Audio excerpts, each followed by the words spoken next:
Okay, so we're back again to knock out some more of these asks. I'm going to try to get caught up on them this week. All right, so this is a three-parter. To your previous Anon, you guys make great points, and Beth was definitely an adult by season 4, so this is about the question of her age. Aside from Character Wiki and Emily confirming she was an adult, Beth was very likely 16, turning 17 in season 2. She'd have turned 17 on the road, hence her eventual season 3 comment to Axel. I used to use Judith as a measurement of time, lol. Lori's months of pregnancy on the road and in the prison, and Judy being able to sit up on her own as a baby at the prison is quite a bit of time passed. Yes, casting an actress in their late 20s entirely skews how they wrote the character. It's why Andrew Lincoln can say things like Beth should have had a crush on Rick, haha. Or The Talking Dead had Chris Hardwick discussing Bethel and Lauren Cohen saying Maggie would support Beth dating Daryl. I have more of a misogyny viewpoint to how they constructed Emily/Beth's arc, but I really appreciate the convo. Felt like I was going crazy at the time when the show was clearly presenting it as a ship. Can't fully trust writers' comments either. Before season 5, Kirkman said, "You never know," to Beth and Daryl coupling, but how it's unlikely as she's kidnapped and Daryl's unlucky in love. Afterwards, Kirkman compared her to Sophia, to cover his ass. Because having Daryl get drunk with Beth, calling her a dumb college bitch, and pull his dick out across the room from her was akin to Sophia. Beth called Sophia a little girl and told Daryl, "You were like me." Gimple statements were more ambiguous, I think. Okay, so this is actually interesting, and I do want to address this. First of all, I do really appreciate what you said here in the second part about how they were clearly presenting it as a ship. That is one of our main arguments, that it was clearly written as a romance. And they hit us over the head with it by having Daryl say the damn romance novel line. Okay, they wouldn't have put that in there if they were meant to be a brother and sister relationship. As I always say, they would also not have had her sweater fall off her shoulder. I mean, if I were hugging my brother, could my sweater fall off my shoulder just because I bumped it? Sure, but this is not real life. This is fiction, and there is a reason for every single thing they put in there. And they purposely had her sweater fall off her shoulder and then them look at each other. I mean, there's no more obvious way to say this is a brewing romance, okay? So thank you for that. As for Kirkman, I have a little bit of a different take on Kirkman than most people do. Most Bethelers and TDers think that he's an absolute jerk who was really mean to us and hated Beth and all of this. I mean, I don't know whether he approved of the Beth storyline or not. I don't think there's any way for us to know that, but I take what he says a little bit differently than most other people do. I think everything he said was meant to hint at things and also to be misdirection. So if he was saying maybe for Beth and Daryl getting together, that's actually kind of a big deal that he suggested maybe. You know, I don't know if he's ever said that about Daryl and Carol or anybody else, but that's kind of a confirmation that they were at least thinking about going in that direction, right? Actually, and I don't think I've ever really addressed this other comment about how she's been kidnapped and Daryl's unlucky in love. That's actually really interesting because it's almost like he's saying, he is telling us things aren't going to work out, but he didn't say that it wouldn't happen eventually. And he didn't say that there weren't romantic feelings there. He's telling us something's going to go wrong. But that's not denying the ship. That's not the same thing. So that's actually a really interesting comment. As for Sophia, I understand why most people get really offended about that comment, but I still think he was hinting at symbolism. And I don't think he meant that the relationship was the same as Daryl and Sophia, because that was clearly would have been like more of a father-child relationship. I think he was referring to the fact that Sophia went missing and Daryl had to search for her. And so he's saying, oh, well, Daryl's relationship to Beth was like Sophia, but in his mind, he's thinking it's because he's going to lose her for a time. He's going to have to go look for her. He's going to assume she's dead, which Sophia actually was, but we don't think Beth will actually be. But in that way, it's similar. And of course, he doesn't elaborate. He doesn't tell us all of that because then he would have to tell us what the plan for Beth and the show was and that she's coming back. So he just throws this out there. And I can see that maybe he's being a little bit of a jerk because he thinks it's funny to get everyone all riled up like that. But I still don't think that he meant what most people think he meant. I think he was hinting at symbolism, the serious symbolism, the fact that Daryl searches for people, that's a big part of his arc. And that was true of both Sophia and Beth. But as you say, the way that they developed the relationship proved that he did not think of Beth the way that he thought of Sophia. He barely knew Sophia. He searched for her really more for Carol's sake, because Carol was upset and her daughter was gone. And it also had to do with the story he tells Andrea about how nobody ever searched for him when he was a kid. Okay, those two things are why he searched for Sophia, but he barely knew her. It wasn't like he loved her in the way he loves Judith. He didn't take care of her. He didn't bond with her. So it's ridiculous to say that his relationship to Beth was like Sophia's. They didn't have that bond. And then, of course, like you say, he called her a college bitch. They were both, it was clearly an adult relationship, not a father-child relationship. So Kirkman was either being a jerk or he was being really kind of dumb about the whole thing. Like, he really didn't get it, but I don't think either is true. I think he knew very well what the plan was, and he was putting things out there, yes, to be controversial, but also to misdirect so that we wouldn't guess what the arc was going to be. Anyway, like I said, that's just my take on it.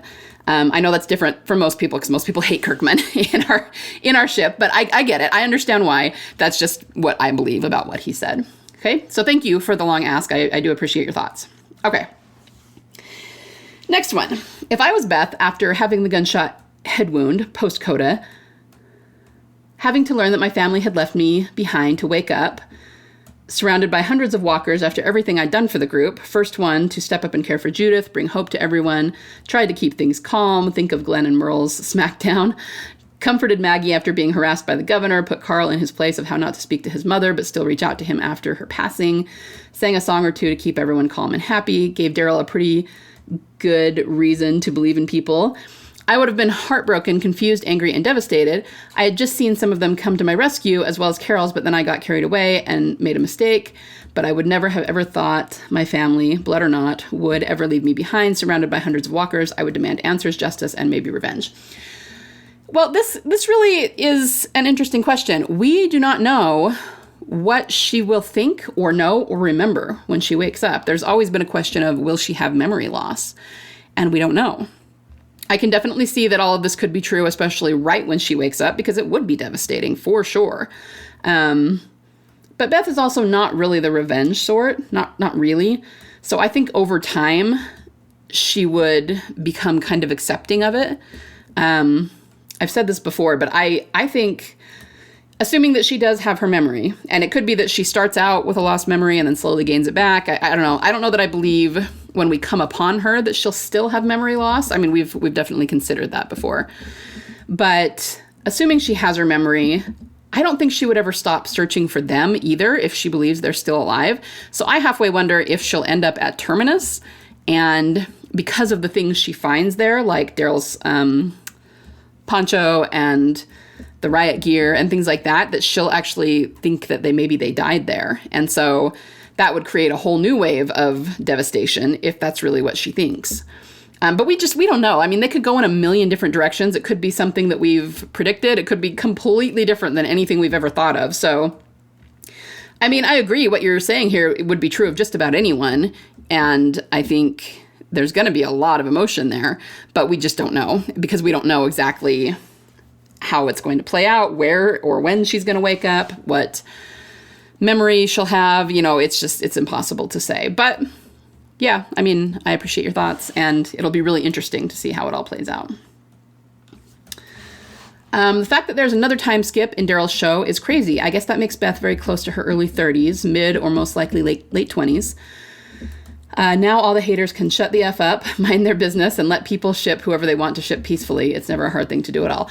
Okay, so I 100% agree with you. We all need to ship and let ship. But I'm here to tell you that that's not going to happen, because it was always very clear to most of us who understand narcissism in general, and unfortunately narcissism is rampant on the internet, that the age question was never really about age. That's what they blame it on, right? But it really wasn't that. I mean, it's one thing to have a mother who has a 17-year-old teenager and say, I wouldn't be comfortable with her dating a 30-year-old. Okay, that's understandable, especially in our day, but it's completely different in the apocalypse. And we all know that Daryl's not a creeper or a pervert, right? But you've got to understand what's actually happening there. They want Daryl to be with the person they want him to be with. They don't want him to be with Beth. So they come up with reasons to hate her or to hate the ship. And what they're saying is she's too young, it's gross and creepy, therefore, it doesn't make sense. As we've always said, she was 18 and there wasn't anything creepy or unhealthy going on there. I mean, it's totally possible to have two people that are the exact same age be in a really unhealthy relationship. So it's not about the age, it's about whether the relationship is healthy or not. And clearly, it was not unhealthy for Beth and Daryl. So it was just that ship freaking out and looking for excuses to hate on it because they didn't want that to happen.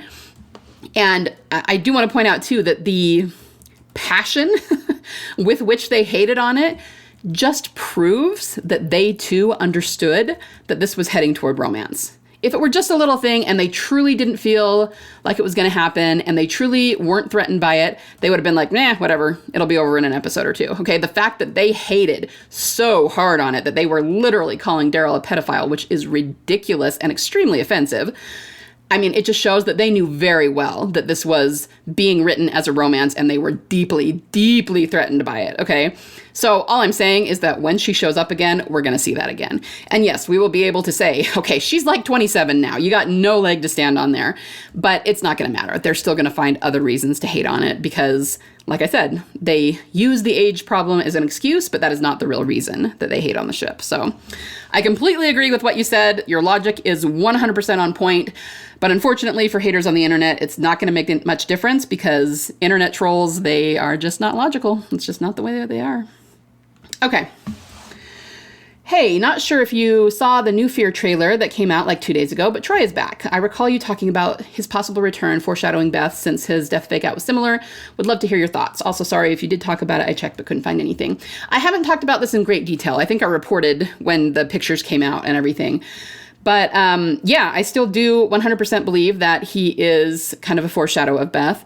And so is Madison. I mean, there have been a lot of characters that have disappeared for a time and then come back. The thing that people have to understand, I always have to kind of chuckle and shake my head when you see people online who get annoyed by the resurrections. It's like, okay, if you don't like that kind of story, that's fine. That's a personal decision. It's a personal taste thing. But this is what this show does. So if you don't like it, why are you still watching the show? I mean, this is literally a show about the dead rising. And yes, it's a horror version. It's zombies who are undead, who are monsters, okay? But they're still getting resurrected, okay? In a way that we as human beings shouldn't, and in the real world don't. So it is a story about resurrection. It's just a really twisted horror version of it. And they told us that in season 2. They had Herschel comment on it when he said, the Lord promised a resurrection of the dead, but I thought he had something else in mind, okay? That was their way of saying, yes, this is a show about resurrection. Yes, this is our theme, and we are going to constantly play with it and do different arcs with it, okay? So there have been a lot of characters who have left and come back. I mean, Morales is one, right? Disappeared in season 1, came back in season 8. Rick is in the midst of this. He disappeared. We know where he is, but the rest of the characters in the show don't. He disappeared in season 9. At some point, they'll reunite with him. He'll come back. And obviously, Beth is one. In Fear the Walking Dead, we had Madison, and then we had Troy. So it's a theme that's very prevalent throughout the show. And I think what it reminds me of that I go back to is Rick's speech at the prison in season 4. It was the "we get to come back" speech. And obviously not everybody does. There are plenty of characters who die for real. But when there's a character with something unfinished, when we don't 100% see their death. I mean, Madison's was just laughable. They didn't even attempt to make us think she had died. I mean, they told us that she was dead and was leaving the show, but in the show, no body, no bite, like nothing that actually said she was dead. I was like literally rolling on the floor laughing, going, yeah, she's going to be back, whatever, With Beth, at least they really did try hard to make us think she had died. And, so understandable why people think that. But it's a show-wide theme. A lot of characters have done it. And Troy he's not the first one with the eye serious symbolism, because Father Gabriel had that too with his missing eye. And we always called him the serious character. But just the fact that it is very, I was going to say on the nose, maybe you would say on the eye, serious symbolism, because he's missing that eye and he's coming back. Yeah, it does feel like a foreshadow of Beth to me. Maybe he needed to return before Beth returns. It's also important to note that he's an evil character, which Beth is not. Most of the others are not. But we can definitely bring evil characters back as well. So I don't know that I have anything new to say about it, but it's definitely a thing. It's definitely something that people predicted. Oh, well, one other thing that's interesting too is that, remember that in the coda to Fear the Walking Dead, before they went on hiatus, we saw someone, but we didn't see their face, and there was blonde hair. Remember that? Blonde curly hair, and so we were wondering if it was Beth. Well, now Troy's back, and there's no blonde hair anywhere in sight around Troy. Like, none whatsoever. And I don't know, I kind of wonder if they'll do something dumb where he has long blonde curly hair and then shaves it off, and they just would do that to make the coda make sense. But even if that's true, they were hinting at Beth with that coda.